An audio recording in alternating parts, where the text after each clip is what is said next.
नमस्कार जैन दोस्तों, स्वागत है आप सभी का आपके अपने इस परिवार अभय स्टॉक में। मैं हूं आप सभी के साथ अभय यादव।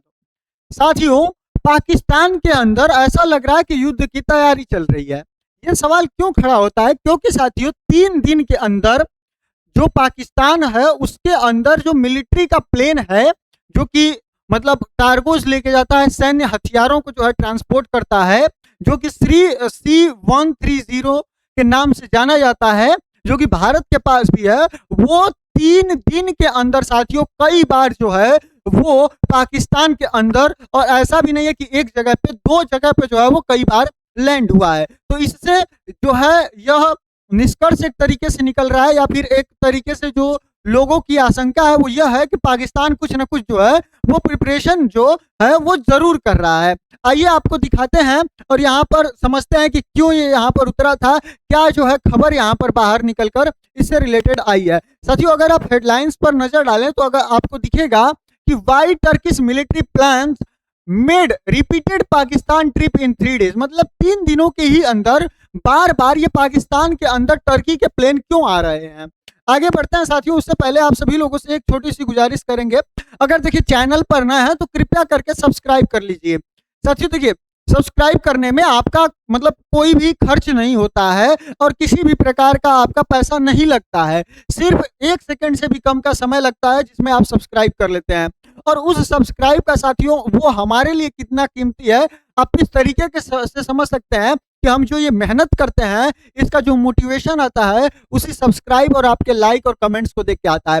तो कृपया करके सब्सक्राइब अवश्य कर लें। आपका कुछ नहीं जाएगा, लेकिन उससे हमको जो है वो बहुत बड़ा मोटिवेशन मिल जाएगा। आई होप आप लोग करेंगे। बाकी चलिए आगे स्टार्ट करते हैं। साथियों देखिए क्या हुआ है। साथियों 60 घंटे के अंदर जो चाइना है, माफ करिएगा, 60 घंटे में चीन से नहीं, सिर्फ और सिर्फ तुर्की के सैन्य विमानों का लगातार यहाँ पर उड़ाने हुई।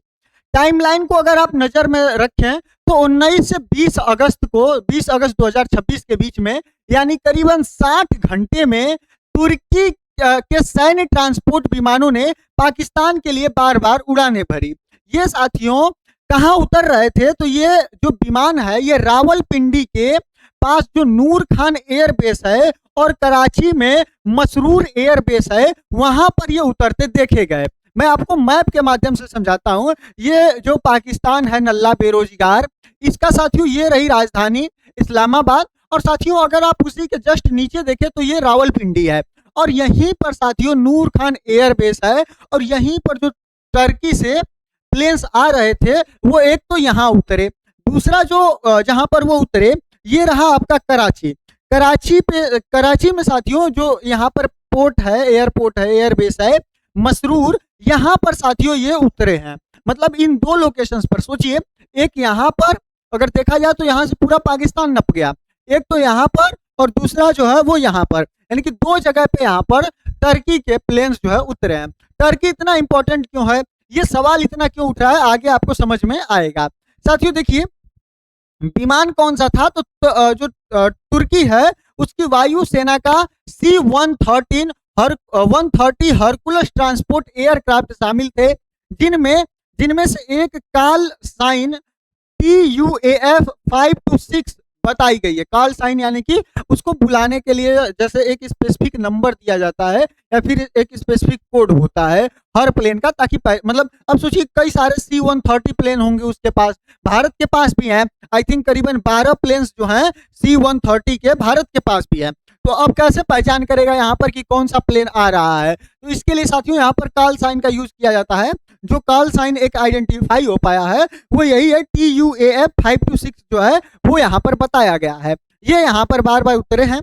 आशंका है कि सुरक्षा सूत्रों के मुताबिक कि यह गतिविधियां सामान्य आवाजाही से अलग पैटर्न में थी, जिससे ड्रोन और एयर डिफेंस उपकरणों के ट्रांसफर की जो अटकलें हैं वो यहाँ पर तेज हो गई। अब सभी को पता है कि जो टर्की है वो सबसे ज्यादा सुर्खियों में अपने ड्रोन के वजह से रहता है। उस ड्रोन की भी आगे यहाँ पर चर्चा करेंगे कि वो इतना खास क्यों है। तो वो ड्रोन के वजह से चर्चा में रहता है। उसी ने यूक्रेन को ड्रोन दिया था, और उसी ड्रोन के बलबूते पर यूक्रेन साथियों रसिया के अंदर घुसकर मतलब उसकी कितनी रिफाइनरियों को तबाह कर दिया, और आज भी जो है वो यहाँ पर वो सेफ बचा हुआ है। मतलब अभी भी वो युद्ध में डटा हुआ है। तो ये साथियों जो आए हैं प्लेन्स, इनमें माना जा रहा है कि शायद इसमें जो है वो ट्रांसपोर्ट किया गया है क्या कहते हैं एयर डिफेंस जो उपकरण होंगे उनका, या फिर यहाँ पर ड्रोन जो है वो यहाँ पर आए होंगे। अब पाकिस्तान को इसकी जरूरत क्यों पड़ी है, तो ये समझिए पाकिस्तान बहुत बढ़िया से कुटाया है। भले ही दुनिया के सामने उसका जो फील्ड मार्शल आसिम मुनीर है, उसको भले ही वो फील्ड मार्शल बता दिया है कि बहुत अच्छे से काम किया, लेकिन साथियों जो सच्चाई है वो यही है कि उसको भी पता है कि कुटाए तो हम हैं भैया। और कुटाए किस वजह से है, तो जो उसकी एयर डिफेंस की गलतियां थी, चाइना से जो HQ के सीरीज वो लेकर रखा हुआ है उसके ऊपर भी चर्चा करेंगे, तो वो सब उसको कमियां दिखाई दी और इसके वजह से साथियों वो यहाँ पर इस तरीके का काम करने के लिए जो है वो कर रहा है। ठीक है, तो इस तरीके से जो एयर डिफेंस उपकरण हैं उनको ट्रांसपोर्ट करने की अटकलें जो है वो इससे तेज हो गई हैं। हालांकि कार्गो की पुष्टि किसी सरकार ने नहीं की है, यानी कि टर्की ने भी नहीं बताया है कि यहाँ पर कार्गो में क्या गया था, या फिर पाकिस्तानी सरकार ने भी इसकी पुष्टि नहीं की है कि हाँ इसके अंदर वाकई में जो है वो कौन सी चीज जो है वहां पर रखी हुई थी। अब साथियों आगे बढ़ें और बात करें कि पाकिस्तान जो तुर्की है, पाकिस्तान और तुर्की के डिफेंस पार्टनरशिप की जड़ों की, कि मतलब ये दोनों इतने, मतलब आप इनकी दोस्ती को समझेंगे तो आपको समझ में आएगा कि ये एक दूसरे का किस तरीके से साथ देते हैं। तो साथियों जो पुराना रिश्ता है इनका, वो तुर्की और चीन के बाद में पाकिस्तान का दूसरा सबसे बड़ा हथियार का आपूर्ति करता है। यानी कि चाइना, आप सभी को पता है, ये तो उसकी गोद में ही बैठा हुआ है पाकिस्तान, तो पहले नंबर पर तो पापा है इसके चाइना, उसके बाद जो दूसरे नंबर पर है वो टर्की है। इतनी पुरानी इनकी गहरी जो है वो दोस्ती है। जो हथियारों की बात है, तो हथियार में, डिफेंस में साथियों दूसरा नंबर पर जो है वो टर्की आता है। साथियों नौसैनिक जहाजों से लेकर ड्रोन तक कई डील्स जो है वो दशकों से यहाँ पर जो है वो चली आ रही हैं। वहीं साथियों T129 अटैक डील 2018 के अंदर की गई थी। पाकिस्तान तुर्की के बीच में सबसे बड़ी यह डिफेंस डील थी और करीबन 1.5 अरब डॉलर की साथियों यह पूरी डील थी, जो कि 30 T129 अटैक हेलीकॉप्टर्स को खरीदने के लिए हुई थी। यानी कि यह एक हेलीकॉप्टर्स हैं, 30 हेलीकॉप्टर्स खरीदे गए थे T129 के, तो लगभग यह 1.5 अरब डॉलर की थी, मतलब बहुत बड़ी ये रकम होती है। वहीं साथियों F-16 अपग्रेड की भी बात जो है उसकी भी डील हुई। तुर्किश एरोस्पेस इंडस्ट्रीज जो TAI है, इसने पाकिस्तानी वायुसेना को 41 F-16 लड़ाकू विमानों को अपग्रेड किया। जो पाकिस्तान के पास F-16 जहाजें हैं, फाइटर जेट्स हैं, उनको अपग्रेड करने का काम भी जो है वो टर्की ने ही किया। वहीं साथियों वैचारिक जुड़ाव भी इन दोनों का है, क्योंकि आप देखे होंगे कि जब भी पाकिस्तान कश्मीर का मुद्दा उठाता है तो उसमें साथ देने के लिए टर्की जो है वो हमेशा विश्व के किसी भी मंच पर आ जाता है। राष्ट्रपति जो अर्दवान है, बार बार पाकिस्तान के समर्थन में बयान देते रहे हैं। मई 2025 में भारत पाकिस्तान तनाव के दौरान भी तुर्की ने खुलकर इस्लामाबाद का साथ दिया था। यानी कि उस समय भी इस टर्की ने जो है वो पाकिस्तान का ही यहाँ पर साथ दिया था। अब बात करते हैं साथियों इस बैराक्टर TB2 जो ड्रोन है इसके बारे में, ये इतना खास क्यों है और किस तरीके से साथियों यह रसिया की तबाही, मतलब रसिया में तबाही मचाने का, उसके नाक में दम करने का काम किया। ये साथियों ड्रोन है जो कि आपको यहाँ पर दिखाई दे रहा है, ये कुछ इस तरीके से दिखाई देता है। इसके अंदर किसी भी प्रकार का कोई भी व्यक्ति नहीं बैठता है, इसको सिर्फ और सिर्फ साथियों दूर से जो है वो ऑपरेट किया जाता है। अब इसकी खासियत को मैं आपको बताता हूँ। देखिए इसकी जो निर्माता कंपनी है वो बैकर जो कि तुर्की की है। यह मेल आर्म ड्रोन है। इसकी रेंज की बात करें साथियों तो यह 300 किलोमीटर इसकी लाइन ऑफ साइट जो है उससे जो है इसकी रेंज है। वहीं साथियों इसका क्या कहते हैं एंडोरेंस जो है वो 24 से लेके 27 घंटे की उड़ान क्षमता है। यानी कि यह लगातार जो है लेकर 24 घंटे से 27 घंटे तक हवा में उड़ सकता है। वहीं साथियों इसकी पेलोड क्षमता, यानी कि कितने वजन तक के यह हथियारों को लेकर जा सकता है, तो लगभग 150 kg तक के हथियार को यह लेके जा सकता है। अधिकतम इसकी स्पीड की बात करें तो लगभग 220 किलोमीटर प्रति घंटा इसकी स्पीड है। वहीं साथियों सर्विस सीलिंग लगभग इसकी कितनी है तो 7600 मीटर, यानी कि यह लगभग 25,000 फीट तक की ऊंचाई पर जो है वो आराम से जा सकता है। वहीं इसकी यूनिट की कीमत की बात करें कि एक ड्रोन को खरीदने में कितना खर्च आता है, तो लगभग यहाँ पर $5 मिलियन के आसपास खर्च आता है। वहीं यह कितने देशों के पास है, तो लगभग 10 से अधिक देश जो है पाकिस्तान समेत इन देशों के पास जो है यह ड्रोन टर्की ने जो है वो बेचा हुआ है। साथियों जो TB2 है एक मीडियम क्या कहते हैं altitude long endurance male drone है जो निगरानी और सटीक हमले दोनों मिशनों के लिए यहाँ पर बनाया गया है। यह 4 जो है हार्ड पॉइंट्स पर MAML और MAMC स्मार्ट बम और LUMTAS एंटी टैंक मिसाइल जैसे हथियारों को लेकर जा सकता है। यानी कि सोचिए कोई टैंक जा रहा है, अगर उसको उड़ाना है तो आपको कुछ नहीं करना है, इस ड्रोन को भेजिए, ये ड्रोन अब जाएगा मुश्किल से $5 मिलियन जाएगा, और टैंक आपको पता है ये ऊपर करके तो मार नहीं पाएगा, तो ये आराम से जो है उसको उड़ा सकता है। ठीक है, तो ये साथियों ये हथियार लेकर जा सकता है, इसकी यह खासियत है। यह शायद पाकिस्तान को मिल चुका है टर्की के माध्यम से, जो ये प्लेन्स आए हैं इसमें ऐसा खबर निकल कर आ रहा है। खैर पुष्टि अभी यहाँ पर हुई नहीं है। अब बात करें साथियों इस TB2 का जो कॉम्बैट रिकॉर्ड है और पाकिस्तान में इस्तेमाल है, मतलब जो ये युद्ध लड़ा है इसके बारे में और जो पाकिस्तान के साथ इसका रिश्ता है उसके बारे में। देखिए ग्लोबल रिकॉर्ड की बात करें तो ये जो TB2 है यह नारगोन और काराबाख, सीरिया, लीबिया और रूस यूक्रेन युद्ध में अपनी सटीक स्ट्राइक क्षमता के लिए चर्चित रहा है, जिससे यह दुनिया का सबसे एक्सपोर्ट सक्सेसफुल आर्म ड्रोन जो है वो बन गया है। वहीं साथियों पाकिस्तान में इंडक्शन पाकिस्तान वायुसेना TB2 का इस्तेमाल पहले से करती है और यह उसके बढ़ते तुर्की और चीन मूल के ड्रोन बड़े जो ड्रोनों का बेड़ा है उसका यह हिस्सा है साथियों, जिसमें जो इसमें एक निकी और सोनगर जैसे प्लेटफॉर्म भी यहाँ पर जो है वो शामिल हैं।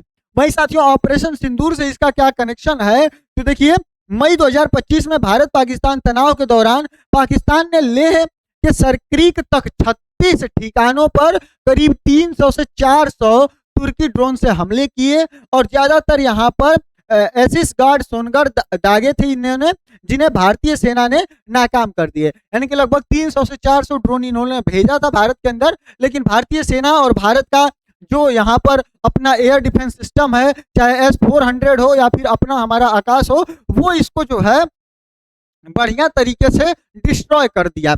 वहीं साथियों मौजूदा चिंता की बात यह है कि इसी पैटर्न को देखते हुए अगस्त 2026 की यह एयरलिफ्ट गतिविधि जो है अगर वाकई में ड्रोन ट्रांसफर से जुड़ी निकली तो पाकिस्तान के ड्रोन बेड़े को और विस्तार का जो है वह संकेत यहाँ पर दे सकती है और शायद पाकिस्तान यहाँ पर और मजबूत हो सकता है। वहीं साथियों आगे बढ़ें और बात करें कि एयर पावर अपग्रेड की और J-130 J-35 और एयर डिफेंस शील्ड की 2025 के बाद से जितने भी यहाँ पर डील्स हुए हैं, ऑपरेशन सिंदूर के बाद से यहाँ पर पाकिस्तान ने अपने आप को कितना अपग्रेड किया है, अगर उसकी चर्चा करें तो 2025 के बाद से जो रिपोर्टेड है यानी कि जो एक्चुअल डाटा में है उसमें J-35A स्टील्थ फाइटर जेट जो चाइना के द्वारा बनाया गया है वो इसने खरीदा है। करीब 40 विमान जो है वो इसके जेट जो है ये चाइना से इसने खरीदा है और समझौते पर का रिपोर्ट आया है। और चीन का साथियों यह पहला J-35 एक्सपोर्ट ऑर्डर होगा, साथ में KJ-500 अर्ली वार्निंग एयरक्राफ्ट का बंडल भी बताया गया है। हालांकि पाकिस्तान के रक्षा मंत्री ने डील की औपचारिक पुष्टि से इनकार कर दिया। वहीं साथियों 2025 और 26 के अंदर अगर आप देखें तो HQ-9 long range air defence system जो कि फुस हो गया, मतलब चाइना का है, तो अब इसमें देखिए कैसे फुस हो गया। भारत की जो सेना है ऐसा ये तो है नहीं कि बैठी हुई है, इसको भी कुछ ना कुछ करना है। इन्होंने एक ब्रह्मोस मिसाइल जो है उसके अंदर मतलब विस्फोटक चीज नहीं था, सिर्फ डेमो के तौर पर आप समझ सकते हैं, उसको पाकिस्तान के अंदर छोड़ दिया। अब पाकिस्तान के अंदर चली गई हो, जाकर अपने निशाने पर लग गई, मतलब उसमें कुछ विस्फोटक था नहीं तो वो फट नहीं सकती थी। अब साथियों हुआ क्या कि पाकिस्तान को 2 दिन बाद पता चला कि भारत जो है हमारे ऊपर इस तरीके की मिसाइल दागा हुआ है और वो भारत से निकल कर चली आई। बाद में भारत के जो संबंधित आयोग है उसने यहाँ पर कह दिया कि देखिए गलती से चला गया था, थोड़ा सा गड़बड़ हो गया था, खैर उसमें जो है किसी भी प्रकार का कोई हानि किसी को नहीं हुआ। तो वो तो हम लोग टेस्ट कर रहे थे कि तुम पकड़ भी पा रहे हो कि नहीं। तो सोचिए हमारे पास ब्रह्मोस जो है वो ऐसी है कि इनके बस का है नहीं उसको पकड़ना, और ऑपरेशन सिंदूर में बहुत काम दी थी ब्रह्मोस। तो यहाँ पर इनके पास जो है HQ-9 long range air defence system है, जो कि काम का नहीं है, चाइना का है। ये लोग भी उसको लेकर बैठे हुए हैं। यह रूसी S-300 फैमिली से प्रभावित है और यह सिस्टम 250 किलोमीटर तक के टारगेट को जो है वो टारगेट कर सकता है। फाइटर जेट, बैलिस्टिक और यहाँ पर क्रूज मिसाइल को इंटरसेप्ट जो है वो कर सकता है। वहीं 2025 और 26 के अंदर HQ-16, 17 और 19 ये जो सीरीज है, इनको ऑपरेशन सिंदूर के बाद जो है यह यहाँ पर, क्योंकि अब ब्रह्मोस जो है वो भारतीय सेना की इनको बहुत बढ़िया से धोई थी, तो अब उसको पकड़ने के लिए जो है वो इसको भी लेकर अपने यहाँ आ चुके हैं, इंस्टॉल कर चुके हैं। ठीक है, अब आगे बढ़ते हैं और बात करते हैं साथियों नौसेना की। ये तो हो गया थल पर, अब नौसेना के इसमें साथियों सबसे जो खास है वो हैंगर सबमरीन है। देखिए 30 अप्रैल 2026 को PNS हैंगर कमीशन चीन में हुआ। 2015 में हुए $5 अरब के समझौते के तहत 8 सबमरीन में से पहली सबमरीन जो है चीन के हैनान में कमीशन हुई और यह चीन के टाइप 039AB युआन क्लास पर आधारित S-260 डिजाइन है। यह एक सबमरीन है। इसके बारे में अगर आप जानना चाहते हैं तो डिटेल में वीडियो चैनल पर पड़ी हुई है, आप जाकर देख सकते हैं। वहीं साथियों 11 जून 2026 को यह कराची पहुंचा। PNS हैंगर जो है अपनी पहली यात्रा पर चीन से कराची पहुंची। पाकिस्तानी नौसेना की अंडर वाटर जो क्या कहते हैं कि डेटरेंस क्षमता है उसमें इससे इजाफा हुआ। वहीं साथियों जो जारी है वो क्या है, टाइप 054AP फ्रिगेट्स जो है, जो कि 4 क्या कहते हैं ठगरील क्लास की यहाँ पर फ्रिगेट है, जो कि चीन के टाइप 054A डिजाइन पर आधारित है और पहले ही बेड़े में यह शामिल हो चुकी है। कुल मिलाकर पाकिस्तान की नौसेना भी अब भारी तौर पर चीनी मूल के हार्डवेयर पर जो है वो निर्भर हो चुकी है, यानी कि चाइना पर पूरा तरीके से इनकी, देखिए एयर डिफेंस सिस्टम इनका पूरा चाइना पर आधारित है। जो ये नौसेना है वो भी एक तरीके से पूरी अब यहाँ पर चाइना पर ही यहाँ पर आधारित हो चुकी है। अब वहीं ड्रोन फील्ड और यहाँ पर नौसेना की बात करें, जो तुर्की का इसमें क्या योगदान है, तो देखिए जो यहाँ पर जारी क्या कहते हैं कि प्रोक्योरमेंट है, इसमें साथियों यह टर्की की कंपनी है जो कि लेंटेटेक है। इसके यहाँ पर इसने जो है वो क्रायल ड्रोन और यहाँ पर क्या कहते हैं कि कामिकाजे लाइटिंग एम्यूनिशन और एयर डिफेंस रडार बेअसर करने की क्षमता के लिए यह चर्चा में है। आप सभी ने बहुत बार जो है वो कामकाजी ड्रोन के बारे में सुना होगा। वहीं दिसंबर 2025 के अंदर PNS खैबर कॉर्वेट जो कि MILGEM प्रोग्राम है, तुर्की की यहाँ पर SFAT कंपनी के साथ में 2018 से चल रहे इस प्रोग्राम की दूसरी कार्बेट इस्तांबुल में सौंपी गई। इसमें कुल 4 जहाजों की डील थी, जिसमें 2 तुर्की में और 2 पाकिस्तान में यहाँ पर बनने की बात थी। वही साथियों बातचीत अभी इन लोग किस किस पर जारी है, तो ये लोग साथियों अभी कानान 5th जनरेशन फाइटर जेट में दिलचस्पी पाकिस्तान दिखा रहा है। पश्चिमी हथियारों पर निर्भरता को घटाने की रणनीति के तहत पाकिस्तान ने तुर्की के कान स्टेल्थ फाइटर में रुचि दिखाई है और दोनों देश एक साझा जेट फैक्ट्री बनाने पर भी जो है वो यहाँ पर ये लोग विचार कर रहे हैं। वहीं साथियों बात करें कि चीन तुर्की पाकिस्तान जो एक्सिस है क्यों यहाँ पर ये मजबूत हो रहा है, तो समझिए पश्चिम से ये दूरी है। अमेरिका से मिलने वाली सैन्य सहायता जो कि 2000 के दशक के $2.2 अरब सालाना से घटकर बेहद कम रह गई है, जिसे पाकिस्तान को चीन और तुर्की की ओर यहाँ पर धकेला है। वहीं साथियों हेजिंग रणनीति J-35 चीन और कान जो कि तुर्की दोनों की दिलचस्पी दिखाकर पाकिस्तान किसी एक सप्लायर पर निर्भरता से बचना चाहता है, यानी कि यह अपने आप को सिर्फ चाइना का ही नहीं टर्की के साथ भी जो है वो सेल करना चाहता है, बेचना चाहता है कि दोनों से जो है यहाँ पर बराबर के रिश्ते बने रहें, कि ऐसा ना हो कि चाइना किसी दिन हमको कह दे कि हम आपका मतलब रिश्ते अगर खराब होंगे तो चाइना, अब सोच ही सकते हैं जिसकी मतलब एयर डिफेंस पूरा चाइना का है और इसकी नौसेना लगभग चाइना की है, तो इसीलिए कुछ कुछ जो है अपने आप को डाइवर्ट कर रहा है। वहीं साथियों टेक्नोलॉजी ट्रांसफर मॉडल की बात करें तो सबमरीन, फ्रिगेट और कॉर्वेट तीनों डील्स में पाकिस्तान में